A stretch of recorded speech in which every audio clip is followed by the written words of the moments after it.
Hello everyone. आज के इस वीडियो में हम सीटेट के सीटीपी के क्वेश्चन देखेंगे। और ये जो आपका क्वेश्चन पेपर है, एक सेकेंड, ये जो आपका क्वेश्चंस पेपर है आपका लाइक 8/5/2026 में जो पेपर हुआ था ये उसके पेपर है। ठीक है, तो चलिए शुरू करते हैं। शुरू करने से पहले आप वीडियो को लाइक करें, शेयर करें।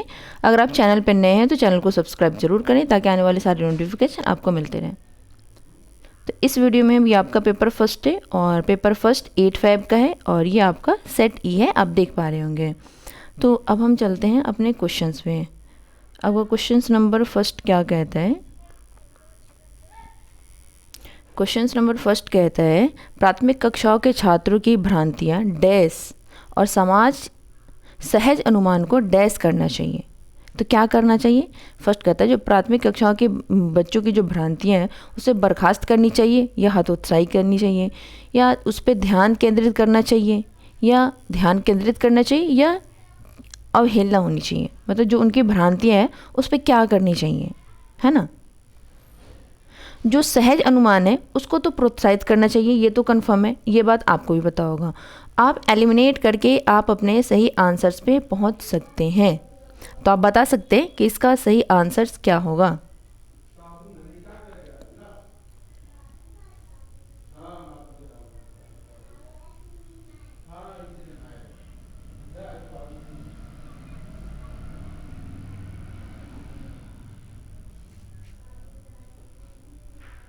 तो इसका जो सही आंसर्स हो जाएगा option number 4 is a right answer. मतलब जो प्राथमिक कक्षाओं के छात्रों की जो भ्रांतियाँ है उस पर ध्यान केंद्रित करना चाहिए और जो सहज अनुमान है उसको प्रोत्साहित करना चाहिए। तो आप ऐसे पहुंच सकते थे जैसे मैंने आपको बताया कि सहज अनुमान को प्रोत्साहित करना चाहिए। तो ऐसे दो ऑप्शन है जहां लिख रखे है हतोत्साहित करना चाहिए।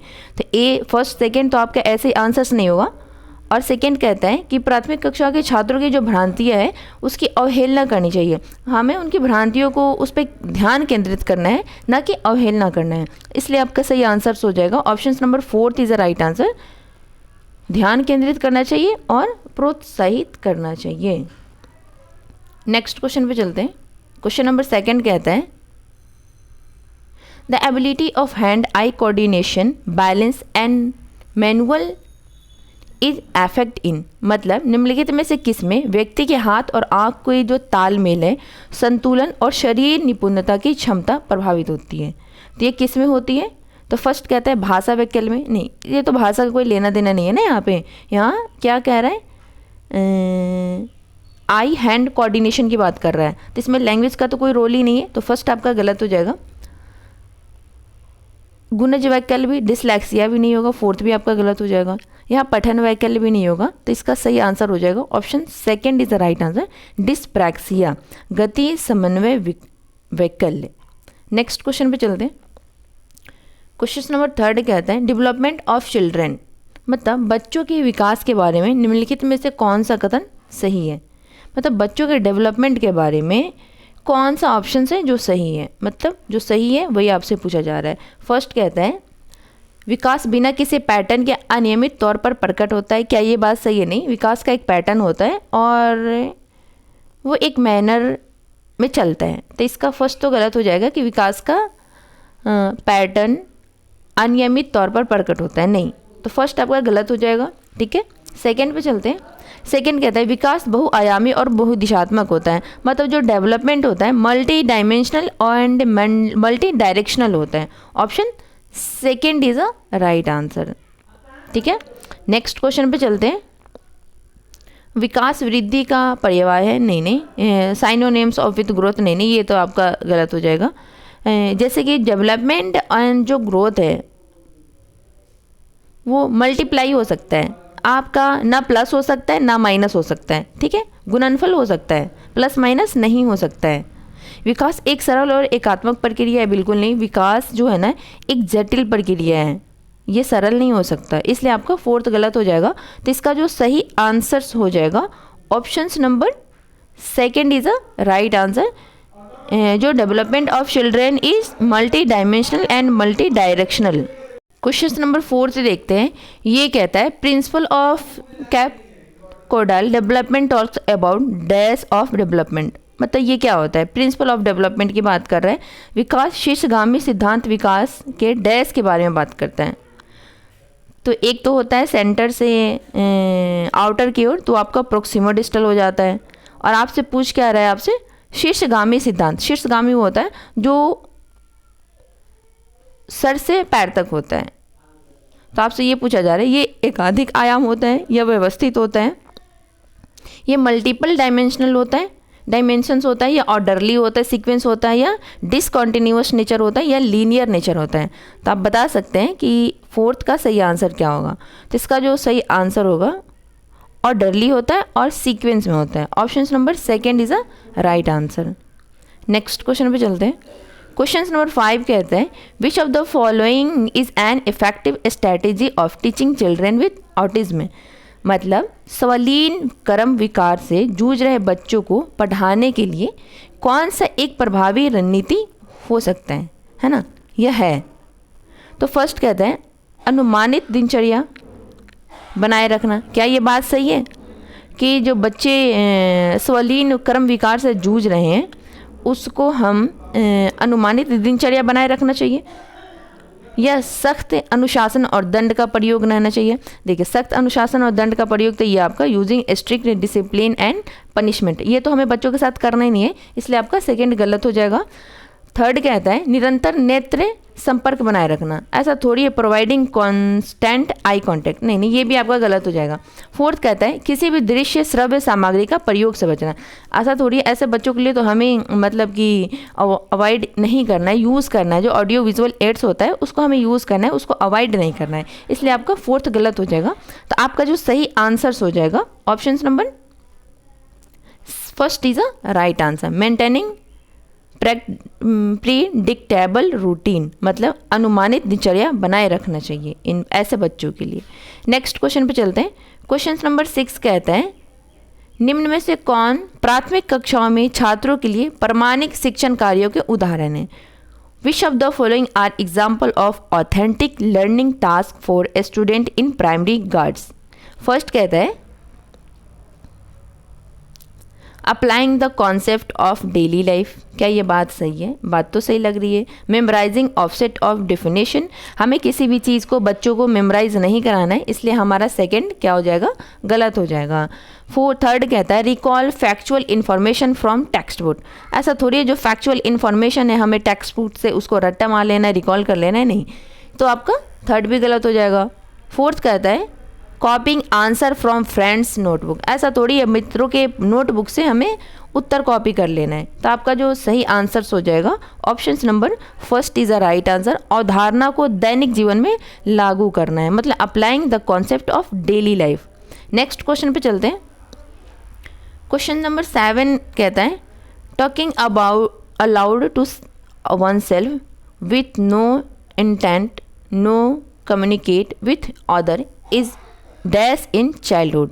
मतलब ये कहता है दूसरों के साथ संवाद न करने के इरादे से खुद से जोर से बात करना बचपन डैश है। तो ये आपसे पूछ रहे हैं ये क्या है। तो फर्स्ट कहता है ये एब नॉर्मल बट नॉट अनकॉमन। नहीं एब नॉर्मल, ना ये तो एब नॉर्मल है ना ये नॉट अनकॉमन है।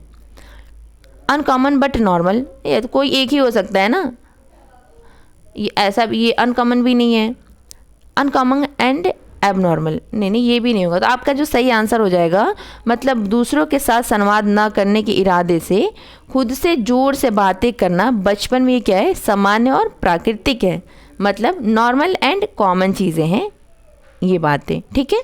नेक्स्ट क्वेश्चन पे चलते हैं। क्वेश्चन नंबर 8 कहता है which of the following is an example of a questions that require a student to generate creative solution. बताइए आपसे पूछ रहा है निम्नलिखित में कौन सा एक ऐसे प्रश्न का उदाहरण है जिसमें छात्रों को रचनात्मक समाधान खोज करने की आवश्यकता होती है। तो ये संज्ञा के विभिन्न प्रकार हैं। ऐसा इसमें तो क्या ही रचनात्मक, इसमें क्या क्रिएटिविटी है कि what are the various type of noun, इसमें तो कोई क्रिएटिविटी है ही नहीं, तो इसलिए आपका फर्स्ट ऑप्शन गलत हो जाएगा। सेकेंड कहते हैं आप किसी व्यक्ति के बजाय किसी वस्तु के परिप्रेक्ष्य से दिए गए पाठ को फिर से कैसे लिखेंगे। ये बात कुछ हद तक ठीक है, इसके अंदर क्रिएटिविटी दिख रही है। संज्ञा की परिभाषा क्या है, इसके अंदर भी कोई क्रिएटिविटी नहीं है, ये भी वन वर्ड क्वेश्चंस हो गया आपका, है ना, क्लोज एंडेड क्वेश्चंस हो गया। फोर्थ कहता है आप वाक्य में कर्ता की पहचान कैसे कर सकते हैं, ये भी आपका वन वर्ड क्वेश्चन आंसर्स हो गया, ये भी आपका क्लोज एंडेड क्वेश्चंस के अंदर आ गया। तो आपका जो सही आंसर हो जाएगा option number second is a right answer. ठीक है, how would you reword the give text from the perspective of an object rather than a person, option second is a right answer. Next question पे चलते हैं। Question number 9 कहता है according to Vygotsky theory the zone of proximal development refer to, मतलब Vygotsky के सिद्धांत के अनुसार समीपस्थ विकास का जो क्षेत्र क्या है ना, आपसे ये पूछा जा रहा है।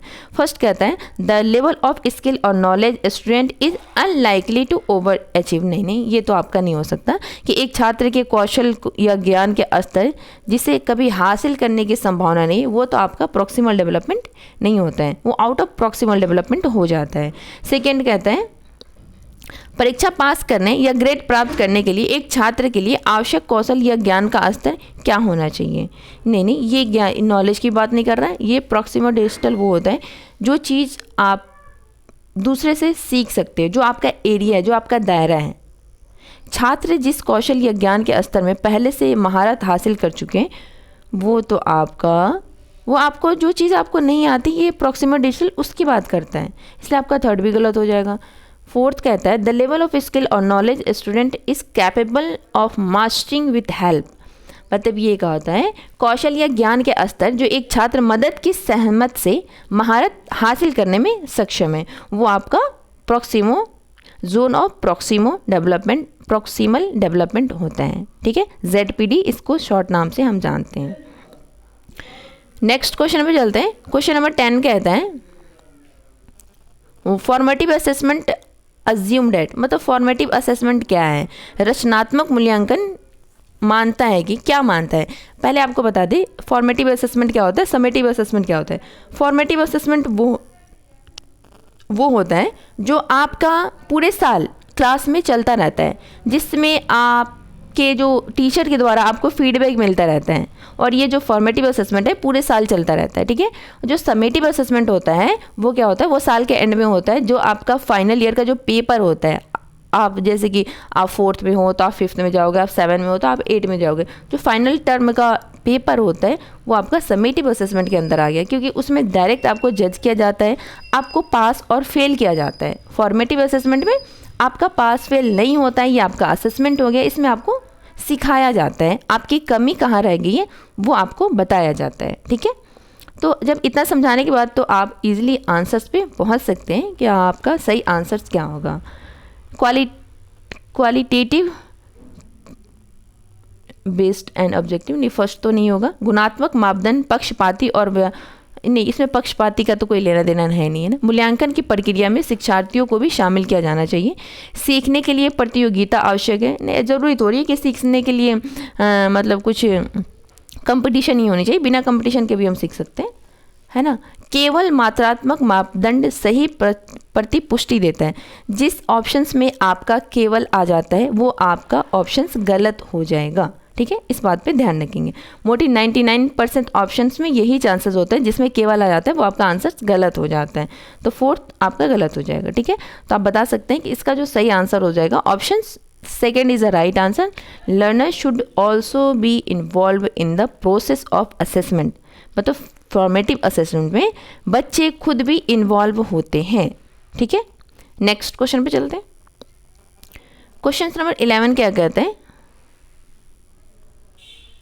क्वेश्चन 11 कहता है कथन कहता है गढ़ी वर्तनी लेखन के मुक्त अन्वेषण शिक्षकों के शिक्षार्थियों स्तर के प्रमाणिक मूल्यांकन के अवसर प्रदान करते हैं। क्या ये बात सही है? बिल्कुल सही बात है। कारण कहता है कक्षा में भाषाई विविधता को देखते हुए भाषा का मूल्यांकन गतिशील होना चाहिए। क्या ये बात सही है? तो इसका सही आंसर हो जाएगा आपका कथन ए भी सही है, आर भी सही है और व्याख्या भी करता है। जब दोनों सही है व्याख्या भी करता है तो option third is a right answer. Next question पे चलते हैं। क्वेश्चन नंबर 12 कहता है which of the following skill is not actively practice in the process of reciprocal teaching मतलब कौन से कौशल का प्रयोग पारस्परिक शिक्षण की प्रक्रिया में सक्रिय रूप से नहीं किया जाता है, आपसे ये पूछा जा रहा है। तो पूर्वानुमान लगाना, प्रिडिक्टिंग करना, या क्वेश्चनिंग करना, या स्पष्टीकरण करना, या रटना, मतलब किस में नहीं होता है। तो ये जो रेसिप्रोकल टीचिंग होता है उसमें मेमोराइजिंग का कोई लेना देना नहीं होता है, इसलिए आपका सही आंसर हो जाएगा option 4 is the right answer. आपसे पूछ क्या रहे हैं, नॉट पूछ रहे हैं, है ना।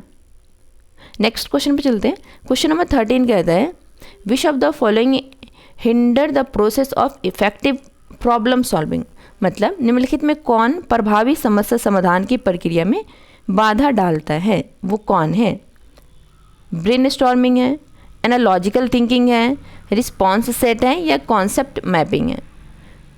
मतलब कौन सा है जिसमें समस्या समाधान की प्रक्रिया में बाधा डालते हैं। इसका सही आंसर हो जाएगा अनुक्रिया समुच्चय, ऑप्शंस रिस्पॉन्स सेट। ये जो क्या होता है प्रॉब्लम सॉल्विंग में, मतलब the process of hinder the process of effective problem solving. तो इसका सही आंसर हो जाएगा option 3 is a right answer. Question number 14 देखते हैं। ये कहता है, ये भी आपके कारण कथन कारण वाले क्वेश्चन है, सीखना हमेशा learning is always situated in a social context. क्या ये बात सही है कि जो सीखना हमेशा एक सामाजिक संदर्भ में स्थित होता है। बताइए, बात तो सही लग रही है। कारण कहते हैं what is learning cannot be separated from how it is learned and choose the correct options। जो सीखा जाता है उसे सीखने और उपयोग करने के तरीके से अलग नहीं किया जा सकता। तो आप बता सकते हैं कि इसका सही आंसर क्या होगा। आपका कथन ए भी सही है, आर भी सही है और व्याख्या भी करता है। जब ये सारे सही है तो आपका सही आंसर हो जाएगा option number 3 is a right answer. A और आर दोनों सही है और आर की सही व्याख्या करता है। नेक्स्ट क्वेश्चन पे चलते हैं। क्वेश्चन नंबर 15 कहते हैं student with mastery goal oriented set, मतलब महारत लक्ष्य उन्मुखीकरण वाले जो छात्र होते हैं उनके बारे में पूछा जा रहा है। फर्स्ट कहता है लो गोल्स टू अवॉइड फेलियर। नहीं, ये तो गलत हो जाएगा। लो गोल्स नहीं होता है ना, अवॉइड फेलियर होते हैं। तो आपका फर्स्ट गलत हो जाएगा। क्या असफलता से बचने के लिए कम लक्ष्य तय करते हैं। जो मास्टरी गोल ओरिएंटेशन जो स्टूडेंट होते हैं उनके अंदर ये लक्षण तो नहीं होते ना कि वो असफलता से बचने के लिए कम लक्ष्य तय करते हैं। तो फर्स्ट तो आपका गलत हो जाएगा। सेकंड कहता है डर और शर्म से प्रेरित मध्यम लक्ष्य तय करते हैं। डर और शर्म से प्रेरित मध्यम लक्ष्य तय करते हैं। नहीं, ना तो उनके ना वो डरते हैं, ना शर्माते हैं, ना वो मध्यम लक्ष्य तय करते हैं। तो मॉडरेट गोल्स, ना लो गोल्स होता है ना मॉडरेट गोल्स होता है। इनका जो गोल्स होता है ना वो हाई होता है। ठीक है, तो आपका सेकंड भी गलत हो जाएगा। थर्ड कहता है यथार्थवादी सीखने के लक्ष्य तय करते हैं दूसरे को प्रभावित करने के लिए। नहीं, जो मास्टर ओरिएंटेड होते हैं वो दूसरे को प्रभावित करने के लिए तो कोई काम नहीं करते, इसलिए आपका फोर्थ भी गलत हो जाएगा। फर्स्ट सेकंड फोर्थ गलत हो जाएगा। तो आपका सही आंसर हो जाएगा option number 3 is the right answer. Realistic learning goal होता है इनका जो होता है। ठीक है, नेक्स्ट क्वेश्चन में चलते हैं। क्वेश्चन नंबर 16 कहता है attention deficit hyper activity disorder is क्या है। मतलब ADHD की बात कर रहा है। ठीक है, ADHD की बात कर रही है। तो इसमें क्या होता है कि जो ADHD वाले स्टूडेंट होते हैं ऑन गोइंग पैटर्न टू प्रतिबंधित और दोहराव व्यवहार पैटर्न को ये फॉलो नहीं करते हैं। विलंबित गति और भाषा कौशल, ये इसकी तो बात ही नहीं कर रहा है। उच्च स्तर का अवसाद और मिजाज में उतार चढ़ाव। तो आपका जो सही आंसर हो जाएगा option number 4 is right answer. आवेग पैटर्न का लगातार सिलसिला, मतलब ongoing pattern in. Next question पे चलते हैं। क्वेश्चन नंबर 17 कहते हैं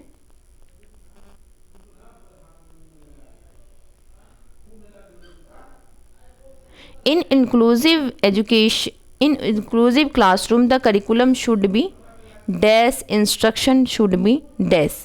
मतलब समावेशी कक्षाओं में जो पाठ्यक्रम डैश होना चाहिए और जो निर्देश है वो डैश होना चाहिए। तो समावेशी कक्षा में पाठ्यक्रम लचीला होना चाहिए, बात तो सही है, लचीला होना चाहिए, मानकीकृत नहीं होना चाहिए। तो इस वजह से हमारा सेकंड एंड फोर्थ आंसर्स गलत हो जाएगा। ठीक है, अब आता है कि जो निर्देश होना चाहिए एक समान होना चाहिए या विभेदित होना चाहिए। सभी बच्चे अलग अलग होते हैं, इसलिए हम एक समान ना रख करके विभेदित रखेंगे, डिफरेंट रखेंगे। ठीक है, तो इसका सही आंसर हो जाएगा option number 3 is the right answer. लचीला होना चाहिए, विभेदित होना चाहिए। नेक्स्ट क्वेश्चन पे चलते हैं। क्वेश्चन नंबर 18 कहता है डैश विकास के उस समय को संदर्भित करते हैं जब कोई व्यक्ति एक नया कौशल या क्षमता प्राप्त करने के लिए सबसे ज़्यादा तैयार होता है और बाद में जीवन में इसके नुकसान की भरपाई करना मुश्किल होता है। फर्स्ट कहता है संवेदनशील अवधि, समीपस्थ विकास का क्षेत्र, विकासात्मक प्रतिमान या विकासात्मक कार्य। तो आप बता सकते हैं क्वेश्चन नंबर 18 का सही आंसर क्या होगा। तो इसका जो सही आंसर हो जाएगा, ये जो होता है सेंसिटिव पीरियड होता है, जो विकास के उस समय को संदर्भित करते हैं जब कोई व्यक्ति एक नया कौशल या क्षमता प्राप्त करने के लिए सबसे ज़्यादा तैयार होता है और बाद में जीवन में इसके नुकसान की भरपाई करना मुश्किल हो जाता है। तो कौन सा पीरियड होता है, तो सेंसिटिव पीरियड होता है। Option number first is a right answer. ठीक है, नेक्स्ट क्वेश्चन पे चलते हैं। क्वेश्चन नंबर 19 कहता है which principle of development is trade in the following statement during infancy and early childhood the limbs continue to grow faster than the hands and feet. ये कहता है निम्नलिखित कथन में विकास के किस सिद्धांत को दर्शाया गया है। शैशवावस्था और प्रारंभिक बचपन के दौरान हाथ और पैरों की तुलना में टांग और बाँह तेजी से बढ़ता रहता है। ये क्या है, ये प्रिंसिपल ऑफ सेंट्रेशन है, प्रिंसिपल ऑफ इंटीग्रेशन है, कैप्सुलोकोडाल है या प्रोक्सिमोडिस्टल है। तो आप बता सकते हैं कि इसका जो सही आंसर हो जाएगा option number 3 is a right answer. इसे हम क्या कहते हैं, समीप दूराभिमुख सिद्धांत कहते हैं, मतलब प्रोक्सिमोडिस्टल प्रिंसिपल कहते हैं। ठीक है, नेक्स्ट क्वेश्चन पे चलते हैं। क्वेश्चन नंबर 20 कहते हैं which of the following is an effective way to reduce the to gender stereotype cause children prevalent in society. मतलब निम्नलिखित में से समाज में प्रचलित जेंडर रूढ़िवादिता को प्रभाव के बच्चों के बीच में कम करने का एक प्रभावी तरीका कौन सा हो सकता है। फर्स्ट कहते हैं बच्चों के विविध जेंडर भूमिकाओं से परिचित कराना और उन्हें अपनी रुचियों को आगे बढ़ाने के लिए प्रोत्साहित करना। बात तो सही लग रही है ना। यह मान लेना कि बच्चे स्वाभाविक रूप से अपने आप जेंडर तटस्थ गतिविधियों और रुचियों को अपना लेंगे। क्या ये बात सही है? नहीं, ये तो सही नहीं लग रही है। थर्ड कहता है बच्चों को पारंपरिक जेंडर भूमिकाओं के अनुरूप प्रोत्साहित करना, बच्चों को जेंडर विशिष्ट सामग्री प्रदान करना।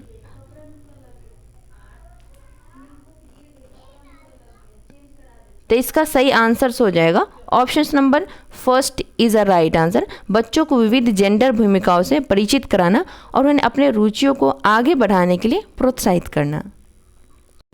नेक्स्ट क्वेश्चन पे चलते हैं। क्वेश्चन नंबर आपका कहाँ तक कर लिया था, क्वेश्चन नंबर 20 देखते हैं। क्वेश्चन नंबर 20 कहता है निम्नलिखित में से समाज में प्रचलित जेंडर रूढ़िवादिता के प्रभाव को बच्चों के बीच कम करने का एक प्रभावी तरीका कौन सा है। तो फर्स्ट कहते हैं बच्चों को, ये तो हो चुका है शायद, हाँ हो चुका है। इसका सही आंसर होगा option first is a right answer. Next question पे चलते हैं। क्वेश्चन नंबर 21 कहता है which of the following are important to ensure meaningful learning. मतलब सार्थक अधिगम सुनिश्चित करने के लिए कौन सा महत्वपूर्ण है।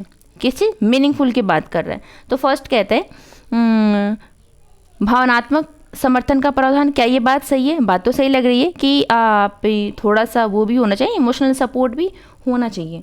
तो 20 भावनात्मक समर्थन का प्रावधान, अच्छा। तो इसका जो सही मीनिंगफुल लर्निंग में क्या होता है ना कि 22 का फर्स्ट तो सही है आपका, है ना।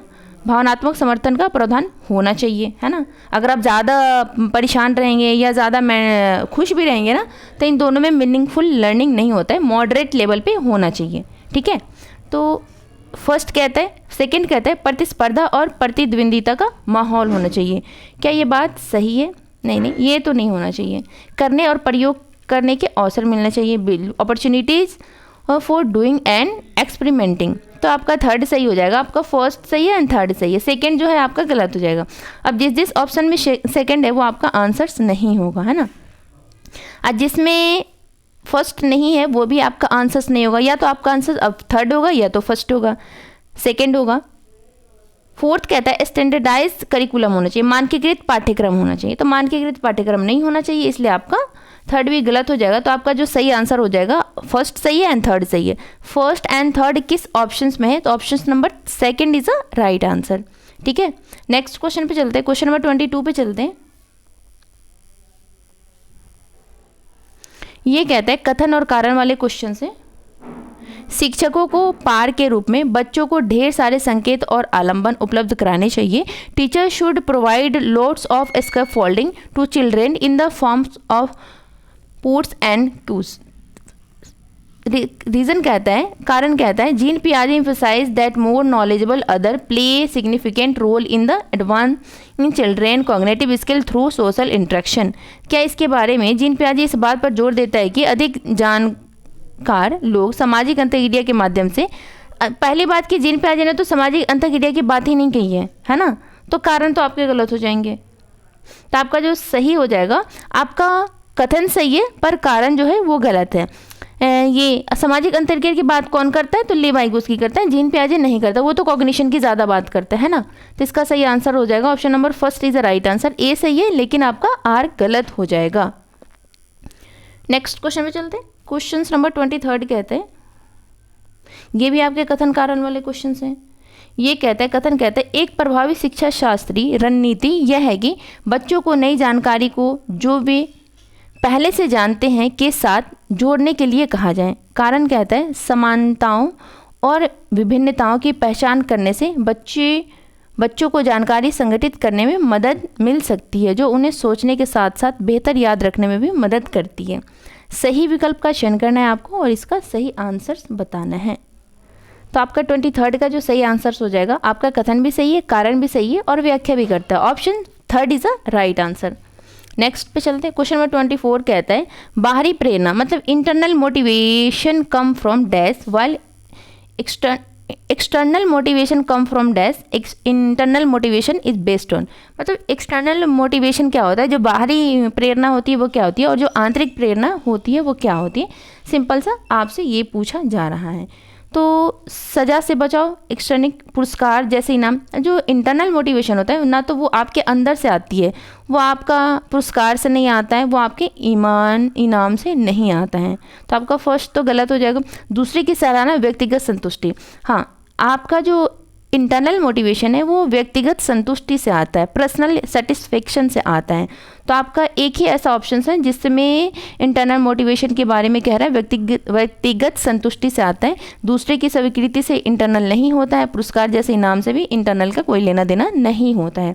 तो आपका जो सही आंसर हो जाएगा option second is the right answer. दूसरे की सराहना, जो एक्सटर्नल मोटिवेशन होता है वो दूसरे की सराहना से आता है, और जो आंतरिक प्रेरणा होती है वो व्यक्तिगत संतुष्टि से होते हैं। ठीक है, नेक्स्ट पे चलते हैं, क्वेश्चन नंबर 25 कहता है,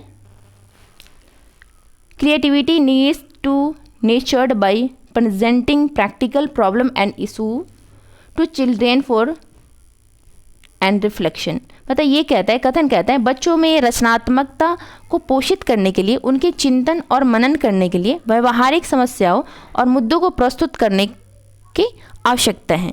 क्या ये बात सही है? बात तो सही लग रही है। कारण कहता है, रचनात्मक बच्चों में कुछ नया खोजने की क्षमता होती है और उन्हें बौद्धिक उत्तेजना की आवश्यकता होती है। तो सही विकल्प का आपको चयन करना है और आपको इसका सही आंसर बताना है। तो आपका कथन भी सही है, कारण भी सही है, और जो दोनों सही व्याख्या भी करता है तो option third is the right answer. Question number 26 देखते हैं। 26 कहता है, अकॉर्डिंग टू पियाजे which of the following is an example of assimilation. Assimilation की बात कर रहे हैं। पियाजे के अनुसार निम्नलिखित में से कौन सा समायोजन का उदाहरण है? एक बच्चा अतिरिक्त पहियों के साथ साइकिल चलाना सीखता है, बच्चा पहली बार अपने जूते को बांधना सीखता है, बच्चा परिचित वस्तु के लिए नया शब्द सीखता है, एक बच्चा महसूस करता है कि कुत्ता और बिल्ली दोनों जानवर हैं।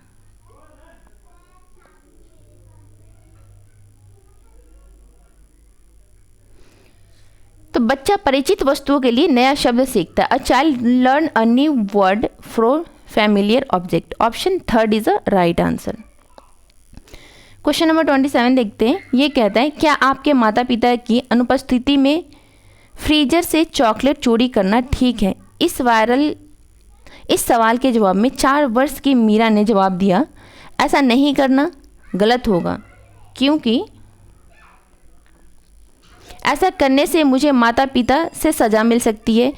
मीरा का नैतिक तर्क लॉरेंस कोलबर्ग के नैतिक विकास के सिद्धांत की किस अवस्था को दर्शाता है? उत्तर परंपरागत, post conventional, pre conventional, formal. Formal तो कन्वेंशनल तो पहली बात कोई होता नहीं, एक तो प्री होता है, पोस्ट, एक तो कन्वेंशनल होता है, उसके बाद प्री होता है, पोस्ट होता है, मतलब फॉर्मल तो कुछ होता नहीं है ना। ये तो जीन पियाजे की स्टेज में आता है, लास्ट जो स्टेज आता है फॉर्मल। तो इसका जो फोर्थ तो नहीं होगा, तो आप बता सकते हैं कि इसका सही आंसर क्या होगा। तो एक तो प्री कन्वेंशनल होता है, उसके बाद कन्वेंशनल होता है, उसके बाद पोस्ट कन्वेंशनल होता है। तो ये जो बच्चा है 4 साल का है, किस स्टेज में है? तो प्री कन्वेंशनल, पूर्व परंपरागत स्तर के अंदर है। तो इसका सही आंसर हो जाएगा option second is a right answer.